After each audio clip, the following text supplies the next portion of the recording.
अस्सलाम वालेकुम। प्रोग्राम जुर्म अंजाम के साथ मैं हूं मुजाहिद शेख। आज के जुर्म अंजाम में हम आपको जुल्म की दास्तान तो सुनाएंगे ही, लेकिन एक मोहब्बत की दास्तान भी आज के प्रोग्राम में शामिल करते हैं कि मोहब्बत करने वाला एक शख्स, एक नौजवान 42 साल की उम्र तक शादी नहीं करता, लेकिन जिससे वो शादी करना चाहता है उसके भाई वालिद उसको किस तरह से अपने घर में ही कत्ल कर देते हैं। ये सब कुछ हम आपको दिखाते हैं आज के इस प्रोग्राम में।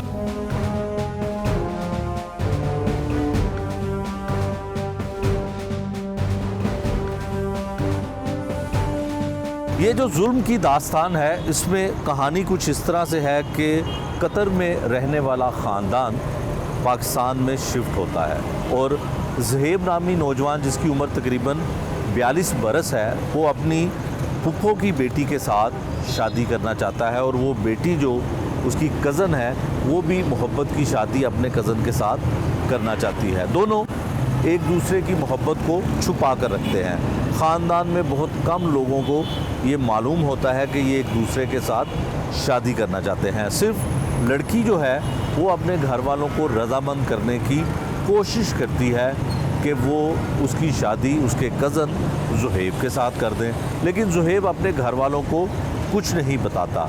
ज़ुहैब के घर वाले कई मरतबा उसको कहते हैं कि उसकी शादी की उम्र गुज़रती जा रही है और अब वो शादी कर ले, लेकिन वो शादी के लिए रज़ामंद नहीं होता, बल्कि खामोशी के साथ इस कोशिश में रहता है कि वो अपनी कज़न जो उसकी फूफो की बेटी है उसके घर वाले जो हैं इस बात पर रज़ामंद हो जाएं और इज़्ज़त आबरू के साथ उसकी डोली उसके साथ रुखसत कर दे। लेकिन फिर कुछ इस तरह से होता है कि उस लड़की की वालिदा और ज़ुहैब की फूफो जो है उसका इंतकाल हो जाता है। ये बहुत कम ऐसे मनाज़र देखने में आते हैं कि ज़ुहैब अपनी वालिदा को लेकर अपनी फूफो के घर जाता है और वहाँ पे जो मैयत पड़ी होती है, मुल्ज़मान वहाँ पर मौजूद होते हैं, वो ज़ुहैब को इस बात पे वार्निंग देते हैं कि वो यहाँ से चला जाए, लेकिन वो वहाँ से नहीं जाता। वो कहता है कि मैं जनाजे में शिरकत के लिए आया हूँ, मैं यहाँ से नहीं जाऊँगा। थोड़ा सा तकरार भी होता है और मुल्ज़मान अपनी माँ और अपनी बीवी के घर में पड़ी हुई मैयत को छोड़कर झगड़ा शुरू कर देते हैं और इस झगड़े में जो मकतूल के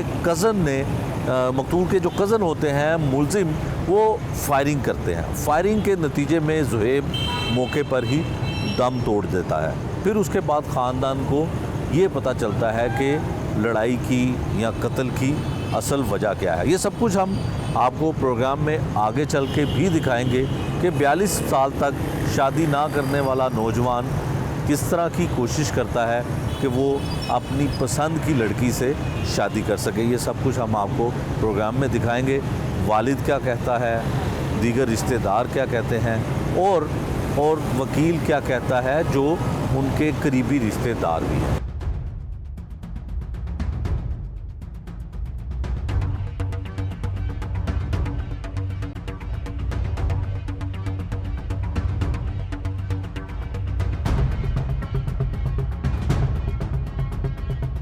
जिस कत्ल की वारदात की हम बात कर रहे हैं, मजांग के इलाके में एक कत्ल होता है।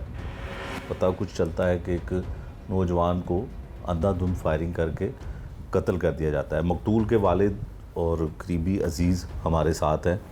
वजह नाद क्या थी, कत्ल क्यों किया गया, और इस कत्ल में सबसे अफसोसनाक वाक़या ये है कि जिस घर में मकतूल को कत्ल किया गया वहाँ पे पहले से ही एक जनाज़ा मौजूद था और जो जनाज़ा था वो मकतूल की गालबन फूफो थी, जिनको तदफीन के लिए कुछ देर बाद वहाँ से ले जाना था। ये क्या हुआ, ना कोई ऐसी दुश्मनी थी ना कोई ऐसी वजह नात थी, हुआ क्या ये मकतूल के वालिद की ज़ुबानी जानते हैं। सर, बड़ा अफसोसनाक वाक़या हुआ। आपके बेटे को जो है वो अपनी फूफो के फोदगी पे गया और क्यों कत्ल कर दिया गया, वजह क्या थी? बात दरअसल ये है कि मेरा बेटा वालदा को छोड़ने गया हुआ। मैं, मेरा बेटा और मेरी वाइफ, बीवी मेरी, ठीक है, हम यहाँ से निकले उधर जाके तो पार्किंग कुर्सियाँ लगी थी, मैंने गाड़ी आगे जाके पार्क की है, तो मैं उधर से पैदल आ रहा हूँ, ये लोग चले गए हैं। बीवी मेरी ऊपर चली गई है, बेटा मेरा नीचे है। वो मेरा जो भांजा है उसके कुछ की तलख कलामी हुई है, उसने कहा अंदर के लेने ऑफिस में, जाओ बाहर, नहीं तो मैं फायर मार दूंगा। इसने कहा यार मौका देखो, ये उधर कुर्सी पे बैठ गया। मेरे वहाँ आने तक वो ऊपर से पिस्टल लाया है, उसने मैगजीन लोड की हुई थी, और मेरे तो और भी तीनों भांजे अंदर बैठे हुए हैं, लेकिन उन्होंने रोकने तक की मसलन मोहलत नहीं मिली, क्योंकि उनका जिस दरवाजे में मेरा बेटा बैठा हुआ था उसके अंदर जो है एक और दरवाज़ा है जो उनकी सीढ़ियों को जाता है, वो उधर से आया, उधर से आके तो घुस गया अंदर, लोड था पिस्टल, आते ही उसने पूरा ब्रस्ट मार दिया।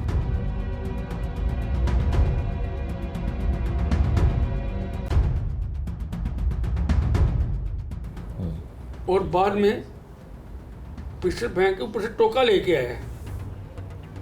मेरी वाइफ ऊपर से पीछे भागी है, मेरी बहनें भी नीचे आ गई हैं। उन्होंने आगे मेरे बेटे को पानी वानी पिलाया, तो इतने में ना वाइफ ने पीछे से उसका टोका पकड़ लिया, और उसने मेरी वाइफ को गालियां भी दी हैं और ठुड्डे भी मारे हैं।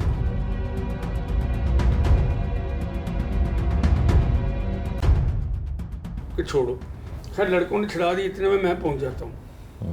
मैं पहुंचा हूँ, मेरा बेटा खून में लथपथ उधर कुर्सी पे बैठा हुआ है, बड़े फ़ोन ये वो कर आके, कोई गाड़ी नहीं आई, पुलिस की 1122 आई है। आपने कॉल की 1122 मेरी पे? बीवी ने की है। ठीक है। फिर एक गाड़ी उन्हीं के घर में साथ ही थे वो, उन्होंने अपनी गाड़ी आगे की है, जल्दी से उन्होंने गाड़ी में डाला है पीछे सीट पे, मैं साथ बैठा हूँ, हम लेके हॉस्पिटल पहुँच गए। हॉस्पिटल में पहुँचे हैं तो मैंने गाड़ी में आवाज़ भी दी है, मैं कहा ज़ुहैब, मेरे बेटे ने कोई रिस्पॉन्स नहीं दिया। उधर जब पहुँच के ऑपरेशन थिएटर में गए तो डॉक्टर कहता है बाहर चले जाओ, चेक कर रहे, खैर चेक वगैरह किया उन्होंने। हम बाहर खड़े हैं, दुआएं कर रहा हूँ, अल्लाह के आगे फरियाद कर रहा हूँ। इतने में डॉक्टर साहब ने बुलाया है, पुलिस भी पहुँच गई है। डॉक्टर साहब कहते हैं वालिद आज मैं अंदर गया हूँ, मुझे कहते हैं आपको बेटे अल्लाह को प्यारे हो गए।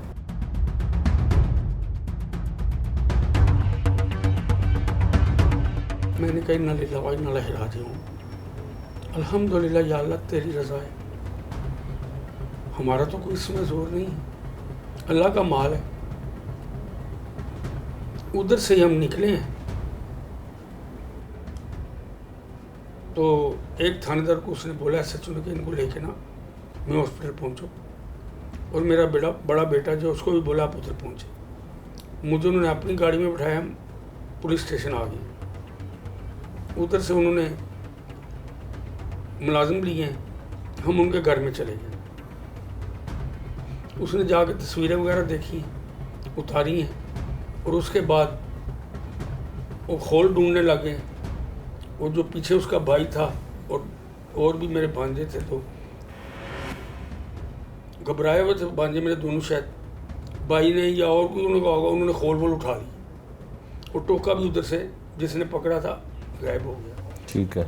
ये ऊपर गया है, ऊपर से पिछला दरवाज़ा खोला है, फ़ौरन ये निकल गया, वहाँ से ये भाग गया। अच्छा सर, ये बताइएगा, यहाँ पे आपकी बहन का इंतकाल होता है और ज़ुहैब अपनी वालदा को लेके अपनी पुप्पो के इंतकाल पर उस घर में जाता है। ऐसी कौन सी बात होती है, ऐसी कौन सी वजह है कि उस घर में रहने वाला जो आपका भी भांजा है और उसका जो है वो कज़न भी है, तो वो उसको गोलियां मार देता है, ना तो घर में मैयत पड़ी हो, जनाजा पड़ा हो, तो क्यों किसी को कत्ल करता है? इसकी वजह क्या थी? सर ये वजह हमें भी पहले नहीं मालूम थी, हमें भी अभी हाल ही में पता चला। मेरे 2 भांजे हैं, वो एक उनकी सिस्टर है। ठीक है। और मुझे जान से प्यारे थे वो भी भांजे, और जो मेरी भांजी थी वो भी मुझे बहुत प्यारी थी, और मानूस भी मेरे थे वो। ठीक है। वो मेरे बेटे को पसंद करती थी, मेरा बेटा भी पसंद करता था। उसको उन्होंने बड़ा जुल्म किया, उसके ऊपर, बच्ची के ऊपर मारा पीटा भी। ठीक है। वो कह रही थी मैंने करना है तो उधर ही करना है। शादी जो है वो ज़ुहैब ज़ुहैब से करनी। आपके बेटे से कर। हाँ, हमें कोई इल्म नहीं इस बात का, ना ज़ुहैब हमसे जिक्र करता था, ना ही मेरी बहन ने कभी जिक्र किया था। अच्छा। उन्होंने मारा पीटा से बहुत। उसने कहा भी जो मर्जी कर लो, मैंने करना है तो इधर ही करना। वो कह रहा था उधर मैंने तेरा करना। बस सिख दिमाग, बेटे भी वैसे ही। बीच में एक बार कहीं उन्होंने कह भी दिया आपस में कि इसको निकालो, दो ये वो। मेरे बेटे ने कहा मैंने कुछ भी नहीं लेना आपसे, तुम्हारे दिल में लालच होगा कि मुझे इस बात की, मैं अल्हम्दुलिल्लाह मैं कमा सकता हूँ, खा सकता हूँ, मेरे पास है। मैं अपने कपड़े लाऊंगा, अपने पहना के ले जाऊंगा। ठीक है। हमें किसी चीज़ का कुछ बिनक भी नहीं पड़ी।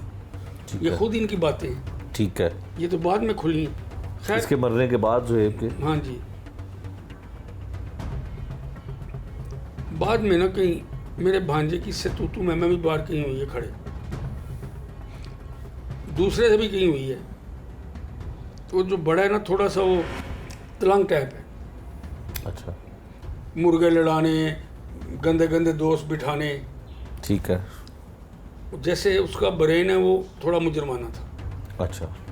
लड़ाई झगड़े भी होने, तो लड़के उनके ऑफिस में बैठे रहते, जाना मार कूट के आ जाना। ठीक है। और ये उसको रंजिश थी। ये जब गए हैं तो मैं तो गाड़ी पार कर रहा हूँ, उधर जगह ही नहीं थी, रक्शे खड़े हैं, पिकअपें खड़ी हैं आगे। मैं आगे चला गया, काफ़ी गाड़ी लगाई है। जब मैं वापस आना, मेरे आने तक ये काम हो गया। और जो बता रहे हैं वो ये कह रहे हैं कि ज़ुहैब आया, उसने सलाम दुआ ली है और ये अंदर आया, इसने कहा बाहर निकल ऑफिस से। उसने कहा किस लिए? उसने कहा निकल जाने तो फैर मार दूंगा। इनके अंदर ऑफिस में दरवाजे के पास कुर्सी चेयर पड़ी थी, वो चेयर पे बैठ गया। और वो मेरा भांजा छोटा जो दूसरी बहन का, वो बता रहा है कि ज़ुहैब भाई बल्कि हंसे हैं कि यार माँ तेरी की मैयत पड़ी है, कैसी बातें कर रहे। इतने में ऊपर गया, 2 सेकंड में ऊपर से मौजर लेके नीचे आया, लोड करके आते ही उसने दरवाज़ा अंदर घुसते ही ब्रेस्ट मार दिया। मेरा बेटा उधर ही बैठा ठीक हो गया। अच्छा, ये बताइएगा कि कभी आपने अपने बेटे से इस रिश्ते के हवाले से कभी उसने आपसे जिक्र किया हो कि वो फूफो के घर उसकी फूफो की बेटी से शादी करना चाहता है? मुझे इसने जिक्र नहीं किया। मेरी बहन का एक दिन फ़ोन आता है, थोड़ी देरी हुई है, वो कह रही है ऐसे ऐसे ज़ुहैब को समझाएं। मैं बेटी को भी समझा रही हूँ, नहीं समझती। तो ये क्या पागलपन है दोनों का। मैंने कहा क्या हुआ है? कहती ये बात है। मैं कहा अच्छा ज़ुहैब आता है, मैं पूछता हूँ, मुझे इल्म नहीं है किसी चीज़ का। ज़ुहैब आया, मैंने पूछा, कह रहा बाबा आप बीच में ना आए, मैं नहीं चाहता मेरा माँ बाप झुके जाके उनके आगे। उनकी जो हुड़ मत है, जो उनकी दिमागी तवाज़न है, वो बैकवर्ड लोग हैं, पागल किस्म के लोग हैं, पैसे का नशा है। तो वो कह रहे हैं हमने करना ही नहीं है। ठीक है। मैंने कहा ठीक। तो उसके बाद वो माने भी हैं बीच में, फिर भिड़ गए, नहीं नहीं हमने नहीं करना। ये बातें होती नहीं, मुझे नहीं लगा। जब है। हो गया तो ये काम हो गया। ठीक है। हालांकि वो बच्चा भी उधर बैठा है, नहीं तो कभी गया ही नहीं, उनके दरवाजे तक भी नहीं कभी। जाहिर है इंतकाल हो गया फूफो का, उसकी तो फूफो माँ थी। के साथ गया। जी। अच्छा, ये बताएं कि कितनी उम्र थी बेटे की आपकी? तकरीबन 42 में इंटर हो गया हुआ था। 42 में। तो शादी सिर्फ इसी वजह से हाँ जी। नहीं की कि वो कह जहाँ रहा वो था चाहता। लड़की होकर बर्दाश्त कर रही है, तो मैं लड़का होकर फिर जाऊँ, ये तो धोखा है। बिल्कुल ठीक है। अच्छा, अब इसमें थोड़ा सा हम कोई कानूनी पहलू भी लेते हैं। ये आपके मेरे भाई हैं ये। भाई भी हैं और वकील भी हैं, मामू ज़रा cousin इनको दीजिएगा। अच्छा सर, आप अपना तारुफ कराइएगा, नाम बताइएगा। मुश्ताक अहमद खां। अच्छा मुश्ताक साहब, ये बताएं कि ज़ाहिर है बाप जो है वो बेटे के दुख में कुछ बातें ऐसे भी अभी उनका ज़ाहिर ज़हनी तौर पे ज़रा परेशान है। ये बताइएगा कि इतनी बड़ी जो दुश्मनी तो नहीं थी कि माँ का जनाजा पड़ा और एक शख्स माँ के जनाजे को छोड़ के कज़न को कत्ल कर दे और फिर फ़रार हो जाए और जनाजा भी जो है वो उसमें शिरकत ना कर सके। क्या लगता है कुछ और भी था कि सिर्फ यही वजह थी? नहीं, ऐसी बात नहीं है। ये पता चला है कि वो कोई नशा वगैरह करता था और ये वहाँ पर उनका माइंड में था पहले ही, तो उसको कि वहाँ पर ये जनाजे में क्यों आया है, बुरा मनाया उन्होंने और उन्होंने आकर वहाँ पर वो कत्ल कर दिया। सब घर वालों का माइंड था एक साइड पर ही। ठीक है, तो इसमें कौन लोग शामिल हैं? और वो उसका वालिद, उसका भाई, तीनों के वहाँ पर वो मौजूद थे। उनकी माँ पर कत्ल हुआ है सारे मोहल्ले में, सारे लोगों के सामने। अच्छा सर, ये बताइएगा कि जो कत्ल की वारदात हुई और उसके बाद मुलजिम जो है वो पुलिस ने पकड़े या वो फ़रार है, और ये पता चल सका कि ये जो वेपन इस्तेमाल हुआ ये लाइसेंसी था या पहले भी कोई रिकॉर्ड याफ्ता है? अभी तो पकड़ा जाएगा, फ़रार है ना, उसने बेल करवाई है, उसके वालिद और भाई ने अपनी ज़मानत करवाई है पूरी। ठीक है, तो इंशाल्लाह पुलिस उनके पीछे है, पकड़ेंगे तो पता चलेगा लाइसेंसी है। लाइसेंसी कहाँ होगा, तो लाजिम बात उन्होंने छुपा कर रखा हुआ था, उसको निकाल कर लाएं। ठीक है। अच्छा, आप इनके करीबी अजीज़ भी हैं, एडवोकेट भी हैं, ये तो मोहब्बत की बड़ी मुनफरद सी दास्तान है। जिस तरह से इन्होंने बताया कि बेटे की उम्र 42 साल भी हो गई और वो नहीं रिश्ता दे रहे थे या नहीं मान रहे थे, तो इतने बरस उसने लड़के ने घर भी नहीं बताया और वक्त चलता गया। असल में हमें भी नहीं पता चला, ये बातें कत्ल होने के बाद ही पता चला है। तो इसमें अगर ये इनको पता होता तो कोशिश करते तो ये रिश्ता हो जाना था कोई, क्योंकि बच्चा बड़ा प्यारा था, बड़ा समझदार था, अपना कारोबार था उसका, तो अच्छा खासा वो सब बच्चा था, लेकिन उसको नाहक कत्ल किया इन लोगों ने। ठीक है, ये बता रहे थे कि ओवरसीज़ पाकिस्तानी है, बच्चे की भी पैदाइश बाहर की थी, ये भी बाहर रहे सारी ज़िंदगी? हाँ, ये सारी फैमिली बाहर रहे हैं और यहाँ पर तो कुछ अरसा पहले सेटल हुए हैं वापस आकर। ठीक और अब भी बेटे, बाकी दूसरे बेटे 2 बाहर ही थे कतर में ही। अच्छा, वो उसका सुनकर फिर बेटा वापस आया है वहाँ से। ठीक है। पुलिस कितना ताउन कर रही है अब मुलज़िमों की गिरफ्तारी के लिए? कोई यकीन दहानी पुलिस की जानिब से, कोई छापे मारे जा रहे हैं, कोई मदद कर रही है? अक्सर लोगों को गिला ये होता है कि पुलिस हमें पूरी उम्मीद है कि पुलिस हमारे साथ ताउन करेगी और मुलज़मान को पकड़ेगी, उनके पीछे हैं। बाकी इंशाल्लाह आप लोग सारे बैठे हैं जहाँ भी, तो उन लोगों से भी हम बार बार ये रिक्वेस्ट है कि जो हमारे मुलज़मान उनको पकड़े। हमें भी अपनी जान का खतरा है ना। अच्छा, अभी तक मुलज़म वो पकड़ा नहीं गया जिसने इतनी बड़ी वारदात की है, तो लोगों को उससे खतरा है अभी तक। यकीनन आप लोगों को भी खतरा है। ये मकतूल के करीबी रिश्तेदार भी हैं, वकील भी हैं, वालिद हैं और मुकदमे के मुद्दई भी हैं, और इसकी सारी तफसील जो है इन्होंने बताई कि वजह अनाद क्या थी। ओवरसीज़ पाकिस्तानी ख़ानदान है, कुछ अरसा पहले ही पाकिस्तान में जो रहायश पजीर हुए, और वजह जो है वो इन्होंने भी बताई, और पुलिस भी इसके बारे में, इस कत्ल के बारे में वजह जो है यही बताती है।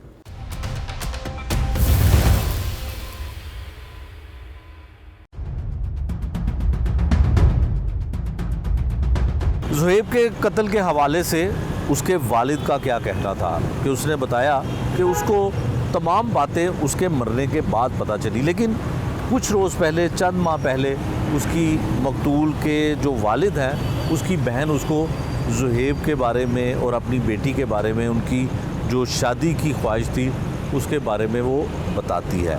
लेकिन जब वो ज़ुहैब से बात करता है बाप कि क्यों इस तरह से तुम्हारी फूफो ने मुझे कहा कि तुम उसकी बेटी से शादी करना चाहते हो, लेकिन उसने, ज़ुहैब ने आगे से कहा कि इस मामले को वो खुद ही देख लेगा और जैसे भी हो वो शादी उस तरह से करेगा जैसे तमाम लोग एक रूटीन के मुताबिक शादी करते हैं। ना वो कोर्ट मैरिज करेगा, ना कि वो भागकर कभी शादी करेगा, इज़्ज़त के साथ, ख़ानदान के साथ इस शादी को पाया तकमील तक पहुंचाएगा। फिर दीगर ख़ानदान के लोग जो हैं वो इस बारे में लाइलम होते हैं। एक ज़ुहैब का कज़न जो इसके बहुत ही करीब था ज़ुहैब के, उसको भी नहीं पता था कि वो अपनी ही कज़न के साथ शादी करना चाहता है। उसके मरने के बाद ज़ुहैब के कज़न के क्या ख़यालात हैं, वो ये चाहता था कि अगर उन्हें पता चलता शायद ख़ानदान के तमाम लोग बीच में शामिल होकर मकतूल की शादी उस अपनी कज़न के साथ ज़रूर करवा देते। उसका क्या कहना है ये भी हम आपको दिखाते हैं।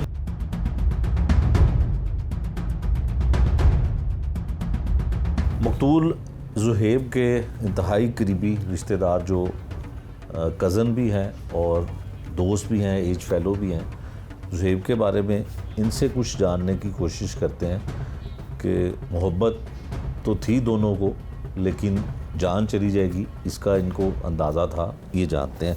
भाई आप अपना नाम बताइएगा। जी, मेरा नाम नुमान इजाज़ है और ज़ुहैब चौधरी का मैं फूफो का बेटा हूँ। ठीक है नुमान भाई, क्या हुआ इतने बरस से था कि शादी करना चाहते थे, दोनों कज़न थे, ये तो एक आम सी बात है। नहीं, ऐसा कोई जिक्र जो है ना आज तक ज़ुहैब चौधरी ने मुझसे नहीं किया, और बल्कि उसकी काफ़ी एज हो गई, मेरे जितना हो गया। तो जब भी मेरे घर आता था ना तो हम उसको मजाक करते थे कि यार ज़ुहैब शादी करा लो, तो बस हंस के टाल देता था कि इंशाल्लाह नुमान भैया आपको जल्दी खुशखबरी सुनाएंगे। तो हम लोग उसको सीरियस नहीं लेते थे, बल्कि उसकी मामा को भी मैंने कहना कि मानी आप इसकी शादी क्यों नहीं करते, कहते इसको पूछो क्यों नहीं करता।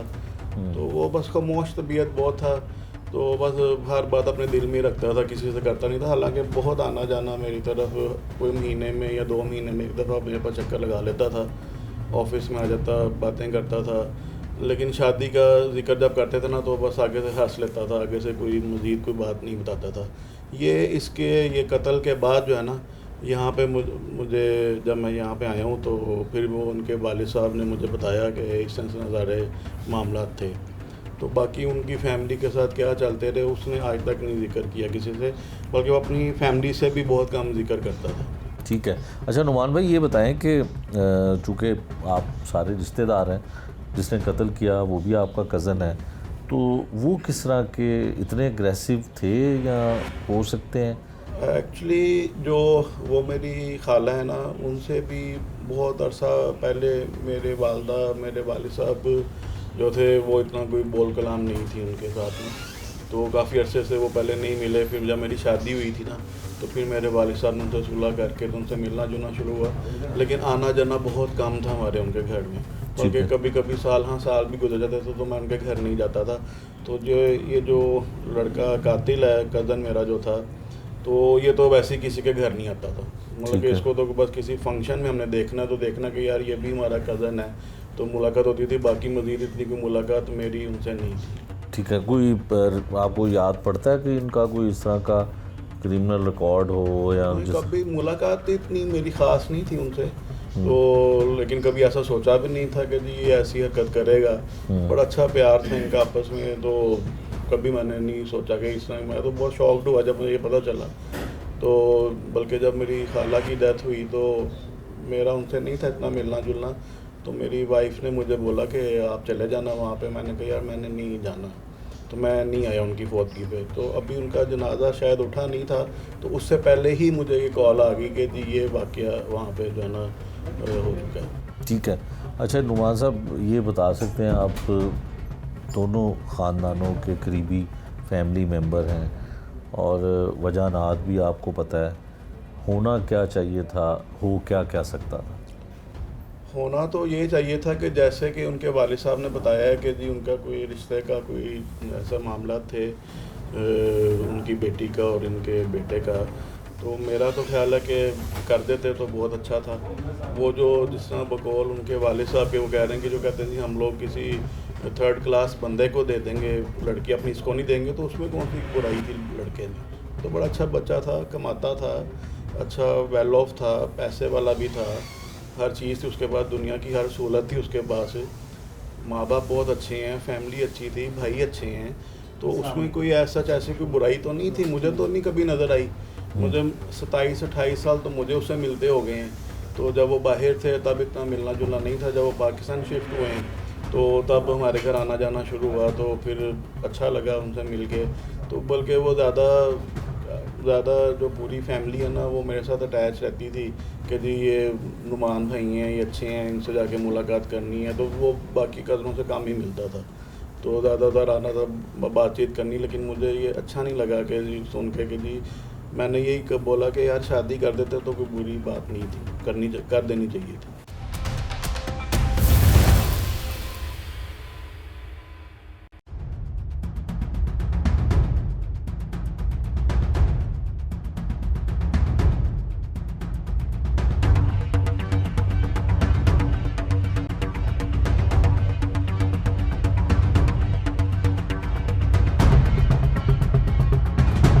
आबिद हुसैन खिची साहब हैं जी, हमारे साथ माहिर कानून हैं। इनसे इस केस के हवाले से जानते हैं कि अगर कोई मोहब्बत की शादी करना चाहता है और लड़का और लड़की दोनों राज़ी हों तो क्या इस तरह से कत्ल जो है वो कर देना और वजह अनात ये कितनी मजबूत हो सकती है किसी मुलजिम को सज़ा दिलाने के लिए।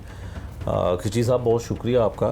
खिची साहब, जो केस आपके साथ डिस्कस हुआ मजान थाने की हदूद में, दोनों कज़न हैं, मामूज़ात जो है कज़न, और लड़का और लड़की एक दूसरे से कई बरसों से एक दूसरे को पसंद करते हैं, शादी करना चाहते हैं फैमिली की, ख़ानदान की रज़ामंदी के साथ, लेकिन हो नहीं पाता। लड़की की शादी की उम्र भी जो है वो निकलती जाती है और लड़का जो है वो भी 40+ हो जाता है। वजह नात मुलजिम की जो लड़की का भाई है ये कितनी मजबूत है अगर कत्ल किया जाता है कोर्ट में, और तफ्तीश में अक्सर ये होता है कि वजह नात बड़ा अहम पहलू होता है कि कत्ल क्यों किया गया, तो इस पर थोड़ी सी रोशनी डालें। देखिए, कोई भी कत्ल हो तो उसके लिए किसी रीज़न का होना बड़ा ज़रूरी है, और ख़ास तौर पर जिस खित्ते में हम रहते हैं यहाँ पर ज़न, ज़र, ज़मीन, ये तीनों चीज़ें जो हैं ये फ़साद की जड़ हैं। हम खामखा की गैरत में भी कई बार रहते हैं और कई बार ये दुरुस्त भी चीज़ें होती हैं। ख़ास तौर पर जैसा ये केस है, एक लड़के का लड़की को पसंद करना, ये कोई शरअ में भी जुर्म नहीं है। वो दोनों कज़न्स हैं, दोनों का आपस में इंटरेक्शन रहता है, ये इंटरेक्शन रहना भी कोई जुर्म नहीं है। ठीक, अगर हम शरई असूलों की बात करें तो शायद ये कदगनें लग सकती थी, मेल मिलाप हो सकता था, लेकिन अगर हम अपनी रिवायात की बात करते हैं तो ये बड़ी कॉमन बात है कि हम एक दूसरे को मिलते हैं। इस्लाम कहता है कि आप पसंद की शादी कर सकते हैं, बेटी से आप पूछ लें, बेटे से पूछ लें। जब आपको ये इस्लाम पूरी तरह से इजाज़त देता है तो हम खामखा की गैरत बनाने वाले कौन होते हैं। बेटी को आपने एक दिन ब्याना है, वो इसके साथ नहीं, उसके साथ नहीं तो उसके साथ। अगर आपने यही करना है तो आप कर लें। और ख़ास तौर पर जैसा ये केस मैंने देखा है तो ये फ़ॉरेन बॉर्न बच्चा था। बच्चा तो हम नहीं करेंगे, मेरा हम उम्र था, 42 साल गालबन उसकी उम्र बताई जाती है। 42 साल की उम्र थी, वो कतर में पैदा हुआ है, पैदा होने के बाद वहीं को नॉरिश हुआ है, वहीं परवरिश पाई है, फिर पाकिस्तान कुछ अर्सा पहले आता है। और मेरा नहीं ख्याल कि ऐसा बच्चा जो बाहर परवरिश पा के आया है उस और आज तक उसके कैरियर पर कोई धब्बा भी नहीं है तो शादी करने में। मैं ये समाजी पहलू की बात कर रहा हूँ। लीगल आपका सवाल जो है उस पर मैं आता हूँ, मैं आपके सामने अर्ज़ करता हूँ। फिर आईने पाकिस्तान है, आईने पाकिस्तान आपको फ्रीडम देता है, राइट ऑफ चॉइस आपके पास मौजूद है। वो दोनों जब बालिग हो जाते हैं तो हमारा जो मेजॉरिटी एक्ट है वो भी एम्पावर करता है कि आप जो करना चाहें कर लें। माँ बाप की, देखिए हम चूँकि पाकिस्तान में रहते हैं और इस्लाम को फॉलो करते हैं तो वली की परमिशन का होना भी ज़रूरी है, लेकिन जब कोई बालिग हो जाता है तो उसके लिए इस परमिशन का होना ज़रूरी नहीं है, वो अपनी मर्ज़ी भी कर सकता है, हम उसको फोर्स नहीं कर सकते। ठीक, अब आते हैं इस केस की तरफ। केस है एक भाई, इस शक की बुनियाद पर, अभी हम सर्टेनिटी के साथ नहीं कह सकते, लेकिन चूँकि FIR के अंदर ये लिखा गया है कि हमने रिश्ता मांगा था और रिश्ते से इनकार की वजह थी और नापसंद था जिस बुनियाद पर यह कत्ल कर दिया गया। तो ऐसे हालात में यकीनी तौर पर ये बड़ी ही संगीन जुल्म है, ज़्यादती है, और ऐसे कानून शिकन जो अफराद हैं, जो कानून को अपने हाथ में लेते हैं, जो अखलाकियात को तार तार करते हैं, उनको आनी हाथों से लिया जाना चाहिए। और अब इस केस की बात करते हैं तो इस केस में बेपनाह शवाहिद मौजूद हैं। मुद्दई कहता है मैं मौके पर मौजूद हूँ, मेरी बीवी मौजूद है, उसके अलावा 3 लोग और मौजूद हैं, क्योंकि वकूआ ही ऐसा है कि मरने वाली की फूफो है, मारने वाली की माँ है जो मर चुकी है और उसकी मैयत घर में मौजूद है। तो यकीनी तौर पर ये शहादतों की बुनियाद पर ओपन एंड शट केस है, इसमें किसी भी एक्स्ट्रा ऑर्डनरी एविडेंस की ज़रूरत नहीं है, किसी फॉरेंसिक एविडेंस की ज़रूरत नहीं है। ऐसे केसेस के अंदर आप ना तो पुलिस डिपार्टमेंट को, ना लॉ इन्फोर्समेंट एजेंसीज़ को, और ना ही ऐसी तमाम एजेंसियों को जो हमारी टेक्निकल रिपोर्ट्स तैयार करती हैं, उनकी कोई ज़रूरत है। मैं नहीं समझता ऐसी। अच्छा हाफिज़ साहब, इसमें 109 की दफ़ात जो हैं वो भी शामिल है, जिसमें सलाह मशवरा करके किसी को कत्ल करना। जो मरकज़ी मुलजिम है उसमें तो 302 में एक है। तीनों बाप बेटा हैं, 2 भाई हैं और एक बाप है। एक बेटे और एक बाप को 109 में रखा गया और एक जिसने फायर किया वो 302 में आता है। उनकी सज़ा ऐसे मौके पे कितनी बनती है कि घर में एक जनाजा पड़ा होगा? इस केस के अंदर अगर आप बात करेंगे तो ये आम केसेस से बड़ा ही मुख्तलिफ केस है। आम केसेस के अंदर होता है कि आपने कोई वजह थी, उस पर आपने सोच विचार किया, सोच विचार करने के बाद ऐसा कोई वक़ूआ सरजद होता है और उसमें फिर सलाह मशवरे होते हैं। इस केस में हालात ज़रा मुख्तलिफ है। मैं बतौर वकील इस केस को किसी और अंदाज में देखता हूँ। उसकी रीज़न ये है कि मकतूल की फूफो और कातिल की वालदा और बाकी 2 जो इल्ज़ाम हैं, एक की बीवी और एक की वालदा की डेथ हो चुकी है और मैयत घर पर मौजूद है। उसके लिए जनाजे के लिए, तदफीन के लिए और बाकी इंतज़ामात के लिए लोग इकट्ठे हो रहे हैं। वहाँ इकट्ठे हो रहे हैं तो ऐसा मुमकिन नहीं है कि ऐसे हालात में 2, 3, 4 लोग मिल के सलाह मशवरा कर रहे होंगे। तो ऐसे हालात में इस केस के अंदर, चूँकि FIR के अंदर भी लिखा हुआ है कि वहाँ पे कोई ऐसा सलाह मशवरा नहीं हो रहा, सडन प्रोवोकेशन का ये केस है। वहाँ मुझे ये लगता है कि इसके अंदर 2 पार्टीज़ के आपस में इख्तलाफ मौजूद है। FIR के मुताबिक रंजिश की बुनियाद पर ऐन मुमकिन है कि वहाँ पे लड़ाई होती है और उस लड़ाई की सूरत में एक बंदा जो है वो फायर मार देता है। FIR में भी यही लिखा गया है कि एक बंदे ने फायर मारे हैं। अब दूसरे 2 के हवाले से आपको बड़ी ही सॉलिड एविडेंस लेके आनी पड़ेगी। आपको याद होगा कि जुल्फ़िकार अली भुट्टो साहब को पाकिस्तान में 109 के तहत सज़ाए मौत दी गई है। ऐसा नहीं है कि सज़ा नहीं होती, और 109 की सज़ा वही होती है जो मेन जुर्म की होती है। इस केस के अंदर मेन जुर्म जो है वो 302 है, जिसकी सज़ाए मौत है, उम्र कैद है या बाकी और कंडीशंस भी उसके अंदर लिखी हुई हैं। तो यकीनी तौर पर जो ऐसे मुल्ज़मान जिनका कत्ल करने में बिल्कुल किरदार नहीं है लेकिन सलाह मशवरे की हद तक हैं, अबेटमेंट की हद तक हैं, मशवरे की हद तक हैं, उनके केस 109 का इतलाक़ हो सकता है और उसमें सज़ाए मौत तक की ही सज़ा दी जा सकती है। ठीक है। अच्छा हाफिज़ साहब, इसमें ये बताइएगा कि 302 की दफ़ात आपने जिस तरह बताया कि वो बड़ा सीधा सीधा सा केस है और वो बनता है। आपने जैसे शुरू में ज़िक्र किया कि वजह अनात जो है वो किसी भी जुर्म में या ख़ासकर 302 में बड़ी ज़रूरी और वाज़िया होनी चाहिए। ये काबिल कबूल होगी वजह? देखिए, वजह अनाद का कई बार होना ज़रूरी भी नहीं होता, सडन प्रोवोकेशन होती है। जिस तरह से आप और मैं बैठे हुए हैं, हमारे दरमियान किसी बात पे इख्तलाफ हो जाता है तो हमने तो पहले कभी नहीं सोचा था। इख्तलाफ होता है और इस इख्तलाफ की बुनियाद पर कोई एक दूसरे को मार सकता है। तो ये सर्कमस्टांसेस रहते हैं। हर केस के अंदर मोटिव का होना यानी वजह अनाद का होना बिल्कुल ज़रूरी नहीं है। बिल्कुल अच्छा, इसमें जो वजह अनाद है ये तो बड़ी सॉलिड है। देखिए, ये मैटर ऑफ एविडेंस है। सॉलिड हम इस वक्त नहीं कह सकते, ये तो एक मौक़िफ़ लिया है। कत्ल होना, कातिल का होना, मकतूल का होना, दोनों चीज़ें मौजूद है, लेकिन इस तनाज़ा का इस्टेब्लिश होना बाकी है। उसको कैसे इस्टेब्लिश करेगा? अगर मुद्दई का वकील हो कोर्ट में तो उसको कैसे इस्टेब्लिश करेगा वो? देखिए, जैसे मैंने पहले अर्ज़ किया है कि मोटिव के बगैर भी सज़ा हो सकती है, बरामदगी के बगैर भी सज़ा हो सकती है। मोटिव जो है ये तायदी शहादत है कत्ल के लिए, ठीक है। बरामदगी जो है वो तायदी शहादत है, ठीक है।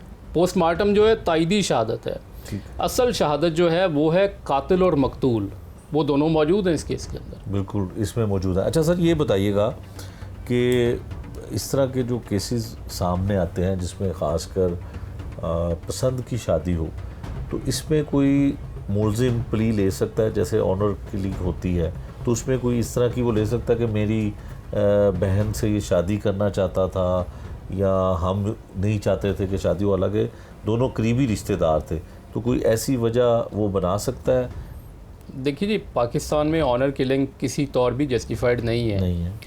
कोई भी ऐसा कत्ल जो आप इस बुनियाद पर कर दें कि ये कोई ऐसा काम था जो पाकिस्तान के आइन में या हमारी अखलाकियात के अंदर जायज़ नहीं था, ये कर रहा था, मैंने इसको कत्ल कर दिया, इस बुनियाद पर आपको माफ़ी नहीं दी जा सकती। आपने जुर्म किया है और जुर्म की जो सज़ा कानून ने रखी है वो आपको भुगतना पड़ेगी। इस बुनियाद पर कतन माफ़ी नहीं दी जा सकती। उसकी आपके पाकिस्तान के अंदर आप देखेंगे बहनों को कई भाई कत्ल कर देते हैं गैरत के नाम पर, और उनको सज़ाएँ भी हुई हैं और वो सज़ाएँ भुगत भी रहे हैं। इसलिए ये इस बुनियाद पर ये प्ली लेना, ये मौक़िफ़ लेना, ये कंटेंशन अख्तियार करना, ये अपनी डिफेंस लेना मुलज़म के लिए किसी सूरत भी सूदमंद नहीं होगा और ना ही उसके लिए कत्ल करने के लिए इसकी जस्टिफाई करेगा। इसलिए ये गैरत के नाम का जो फ़ायदा लेने की कोशिश है वो मेरा ख्याल है बेसूद है, बेसूद होगी। अच्छा आबिद साहब, इसमें जो 109 के मुलजिम हैं वो अपनी इंटरम बेल करवा चुके हैं। जो कत्ल करने वाला मुलजिम है 302 वाला, उसने इंटरम नहीं करवाई और उनको ये शुबा है मुद्दई पार्टी को, और वो इसका इजहार भी कर चुके हैं कि हमें थ्रेट भी किया जा रहा है और हमें ख़दशा भी है कि शायद हमारा कोई और भी नुकसान करे। तो कानून में रहते हुए इस केस के साथ क्या कोई और मुकदमा भी वो दर्ज करवा सकते हैं मुद्दई पार्टी, या उनको कोई पुलिस का काम है कि उनको कोई जो है हिफाजती इक़दामात उनके लिए करे? देखिए, जब तक आप फ्यूजिटिव फ्रॉम लॉ हैं, यानी आप एब्सकॉन्डर हैं, आप इश्तिहारी हैं, आप अपने आप को अदालत के सामने लेके नहीं आते, सरेंडर नहीं करते, अदालत को ये नहीं कहते कि मैं हाज़िर हूँ, तब तक अदालत आपकी प्रोटेक्शन के लिए स्टेप आउट नहीं होती। अब अगर उनको कोई एप्रीहेंशन है, मुलज़म को कोई ख़तरा लाहक है कि खुदा न ख्वास्ता पुलिस मेरे साथ कोई गैर कानूनी इक़दाम करेगी, तो उसके लिए अदालती फ़ोरम मौजूद है। वो अदालत में आ सकते हैं, अपनी कस्टडी सरेंडर कर सकते हैं। और हमने देखा है पाकिस्तान के अंदर कि ऐसे लोग जिनके ऊपर सैकड़ों मुकदमात बने हुए थे, जब कोर्ट में आए, कोर्ट में आके उन्होंने सरेंडर किया, उसके बाद कोर्ट ने रेलिवेंट पुलिस अथॉरिटी से अदालत में ये बयान लिखवाया कि इनके ख़िलाफ़ कोई गैर कानूनी इक़दाम नहीं किया जाएगा, इनको मावराए अदालत कत्ल नहीं किया जाएगा, बल्कि अगर ये किसी मुकदमा में मुलज़म है तो जो कानून के किताबें हैं, कानून के अल्फाज हैं, कानून की सज़ाएं हैं, या कानून ने जो प्रोसीजर वज़ा किया हुआ है उसके अंदर रहकर इनकी इन्वेस्टिगेशन की जाएगी। इन्वेस्टिगेशन के बाद इनको अदालत में भेजा जाएगा। चूँकि इन्वेस्टिगेशन जो है आम तौर पर ये कलेक्शन ऑफ एविडेंस है, यानी शहादत को इकट्ठा करके तफ्तीशी ऑफिसर ने, पुलिस ने अदालत के सामने रख देना है कि ये वो हालात व वाक़यात हैं जिनकी रोशनी में किसी मुलज़म के बारे में अपनी राय दे देनी है कि सज़ा हो सकती है या नहीं हो सकती है, और फिर अदालत ने मरवजा असूलों की कसौटी पर परखते हुए वो सज़ाएँ देनी हैं या मुलज़मान को बरी करना, वो बात की बात है। और जहाँ हम ख़ास तौर पर आपके सवाल को देखते हैं तो आपके सवाल से मैं जो प्रज्यूम कर सका हूँ, जो मैं समझ सका हूँ, वो ये है कि कहीं मुलज़म को जो इस वक्त अदालत में नहीं आया, जो प्रिंसिपल एक्यूज़ड है इस केस के अंदर, उसको ख़तरा है कि उसके ख़िलाफ़ मुद्दई पार्टी को ख़तरा भी है। मुद्दई पार्टी को ख़तरा है, यकीनी तौर पर होगा, क्योंकि देखिए इस केस के अंदर 4 गवाहान लिखे गए हैं। एक मुद्दई है, एक वालदा है, और उसके अलावा 3 गवाह और हैं, आसिफ है, आबिद है, मुजम्मिल है। 3 गवाह हैं। अब किसी भी केस ने जब साबित होना अदालत में तो उन चश्मदीद गवाहों के बयानात की रोशनी में होना है। तो यकीनी तौर पर इनमें से किसी शहादत को ख़त्म कर देना जो है वो मुलज़म को बेनिफिट देगा। तो इसलिए मुद्दई पार्टी को ये जायज़ तौर पर ख़तरा है, ये जायज़ ख़तरा है उनके लिए, और वो प्रज्यूम कर रहे हैं कि, और मुलज़म के लिए भी ये देखें, वो आम तौर पर हमारे इस माशरे में सोच है कि जहाँ एक को मारा है वहाँ 2 को भी मारा जा सकता है, सज़ा तो वही होनी है। इसलिए ऐन मुमकिन है और ये ख़तरा हमेशा रहेगा, इसलिए मुद्दई फ़रीक को हर मुमकिन एहतियात करनी चाहिए। ठीक है आबिद साहब, आखिर में एक सवाल आपसे ये है कि जो लोग ऐसे करते हैं कि बच्चों की रज़ामंदी या बच्चों की खुशी को मद्देनज़र नहीं रखते हैं और जुर्म करने की तरफ चल पड़ते हैं, चाहे उनके बच्चे हों या वो ख़ुद हों, तो उनके लिए कानूनी तौर पर कोई ऐसा मैसेज आपके पास है कि उनको ये गैर कानूनी काम नहीं करना चाहिए? अगर उनको बच्चे उनकी बात नहीं मानते हैं, उनकी पसंद को या उनकी नापसंद को वो तस्लीम बड़ों की नहीं करते हैं, तो फिर लोगों को क्या करना चाहिए? देखिए, हम एक समाजी निज़ाम में रहते हैं, एक मुआशरती निज़ाम में रहते हैं, और हम आए रोज़ ये जुमला हर शख्स से सुनते हैं कि ज़िंदगी उन बच्चों ने गुजारनी है जिनकी शादी हो रही है, और जब वो बालिग हो जाते हैं तो यकीनी तौर पर अपनी ज़िंदगी के बारे में अच्छे फ़ैसले करने की पोजीशन में भी आ जाते हैं। बहुत अच्छे हम नहीं कहते, कई बार वो फ़ैसले नाकाम भी होते हैं और कई बार वो बड़ों के फ़ैसले भी नाकाम होते हैं। तो इसलिए वालिदैन को चाहिए कि अगर कोई ऐसी कोई बड़ी उन्होंने चीज़ नहीं देखी हुई तो बच्चों के साथ चले जाएं। अगर कोई उनको ऐसा कोई बड़ी मुखालिफ जो है जिसके साथ अपने बच्चे या बच्ची की शादी करनी है, उसमें कोई बड़ा खामी नज़र नहीं आती, तो यकीनी तौर पर शादी करने में कोई एतराज़ नहीं है और बच्चों की पसंद को साथ लेके चलना भी कोई बड़ी बुराई नहीं है और ना ही लोग इस पे आपके साथ बात कर सकते हैं। अब जिस तरह से मैंने अर्ज़ किया था पहले ही कि इस्लाम ने भी इजाज़त दी है। इस्लाम ये कहता है कि जब आपने अपने बच्चे या बच्ची की शादी करनी है तो उससे पूछ लें, आपको इजाज़त देता है। अब वो पूछना क्या है, वो इज़हार राय नहीं है, यकीनी तौर पर इज़हार राय है। जब आपको इस्लाम ये बात बताता है, आप ख़ुद इस बात के दाई हैं कि जिस बंदी ने अपनी ज़िंदगी गुजारनी है उसको हक़ होना चाहिए, तो ऐसी को राय कायम करना यकीनी तौर पर किसी भी तरह से ख़िलाफ़ कानून भी नहीं है और ख़िलाफ़ शरीयत भी नहीं है। अब दूसरे पहलू की तरफ आते हैं। ऐसा ना करके हम जुर्म का रास्ता अख्तियार करके क्या करते हैं, उन बच्चों की ज़िंदगी ख़राब करते हैं, अपनी ज़िंदगी ख़राब करते हैं, अदालतों में चले जाते हैं, अखलाकियात का दामन हाथ से चला जाता है, आपकी चादर और चारदीवारी कहीं नहीं रहती, आप मसाइल का शिकार रहते हैं। वो समाजी भी मसाइल हैं, वो मुआशी मसाइल हैं, और वो आपके फ़ाइनेंशियल इश्यूज़ हैं। इसलिए कोई भी ऐसा गलत इक़दाम करने से पहले आपको 1000 बार ये बात सोचनी चाहिए और मिनहसुल कौम हमें अपने बच्चों के बेहतर मुस्तकबिल के लिए काम करने की ज़रूरत है और इस तरह की जो गैर जमहूरी, गैर कानूनी, गैर शरई किस्म की हरकत है उनसे हमेशा हमेशा के लिए बात रहना चाहिए। और हाँ, जिस तरह से खामी की मैं बात कर रहा था, और अगर आपको मुखालिफ के अंदर कोई खामी नज़र आती है तो यकीनी तौर पर आप अपने बच्चों को कन्विंस करें, उनको एजुकेट करें, ताकि वो आपकी बात मानने पर मुतफिक हो जाए। बिल्कुल ठीक है। आज के प्रोग्राम में जी जो मौजू था वो ये था कि एक ऐसा शख्स जिसकी उम्र 40 साल से ज़्यादा हो जाती है और पसंद की शादी करना चाहता है, लेकिन जो शादी में रुकावटें थी, यकीनन करीबी अजीज़ थे, करीबी रिश्तेदार थे, वो इस पे रज़ामंद नहीं थे। लेकिन ऐसा मौका आता है कि उस शख्स की जो है वो जान चली जाती है। पुलिस का इस बारे में मौक़िफ़ यही है कि यकीनन कत्ल की वारदात हुई, किस वजह से हुई, जिस वजह से भी हुई, हम उसको गिरफ़्तार करेंगे और उसको वाकई सज़ा भी दिलवाई जाएगी। इस केस में हमने जो कानूनी माहिर हैं उनकी भी राय ली कि क्या हो सकता है, किस तरह से सज़ा हो सकती है, और मकतूल के लवाहिकीन उनकी जानिब से भी जो उन्होंने कहा, जो उनका कहना था, जो वजहनात उन्होंने बताई, वो भी हमने आपको आज के प्रोग्राम में दिखाई। ये था आज का जुर्म अंजाम। नए प्रोग्राम तक के लिए मुझे दीजिए इजाज़त। अल्लाह ने के बाद।